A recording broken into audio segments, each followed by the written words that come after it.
बातों के बाद वो पूजा के करीब आने लगता है। पूजा, जो दर्द और बुखार से टूट रही थी, बहुत ही स्पष्ट शब्दों में अरुण से कहती है कि मेरी तबीयत बहुत ज़्यादा ख़राब है, मुझे तेज़ बुखार है और पूरा शरीर दर्द से टूट रहा है, प्लीज़ आज हम कुछ भी नहीं करेंगे। लेकिन अरुण पर जैसे हवस और पति होने के गुरूर का भूत सवार था। उसने पूजा की एक न सुनी।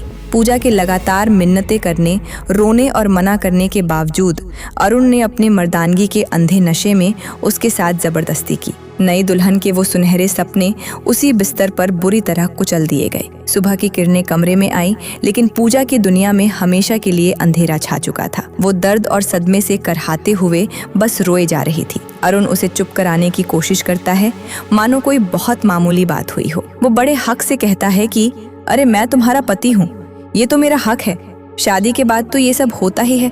ये सुनकर पूजा के अंदर का दर्द एक चीख बनकर फूट पड़ता है।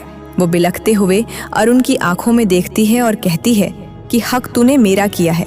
एक शब्द सुनकर अरुण सन्न रह जाता है, लेकिन अपनी घिनौनी हरकत पर शर्मिंदा होने के बजाय उसकी मर्दानगी को चोट लग जाती है। वो गुस्से से आग अबूला होकर कहता है कि अगर तुझे लगता है कि मैंने कुछ गलत किया है तो जा बाहर और चिल्ला चिल्लाकर सबको बता दे। ये कहकर वो निर्दयता से पूजा को कमरे से बाहर निकाल देता है। रोती कांपती पूजा जैसे ही कमरे से बाहर आती है, उसकी नज़र आंगन में खड़ी कमलेश पर पड़ती है। कमलेश घर की और पड़ोस की कुछ औरतों से बात कर रही थी। पूजा के कानों में कमलेश की आवाज़ पड़ती है कि औरतें जितना किसी बम के फटने से नहीं डरती, उतना अपनी इज्जत का तमाशा बनने से डरती हैं। ये एक वाक्य पूजा के सीने में किसी जहरीले तीर की तरह चुभ जाता है। उसे तुरंत समझ आ जाता है कि जिस समाज और परिवार में वो खड़ी है, वहाँ अगर उसने अपना मुंह खोला तो उसे न्याय नहीं मिलेगा, बल्कि इस घर में उसी की इज्जत का सरेआम तमाशा बन जाएगा। समाज और बदनामी के इसी खौफ से हारकर एक जीती जागती हक के लिए लड़ने वाली लड़की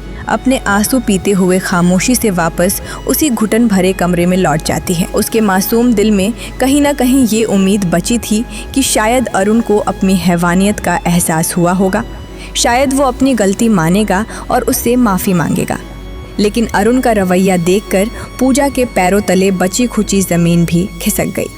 पूजा पहले से ही असहनीय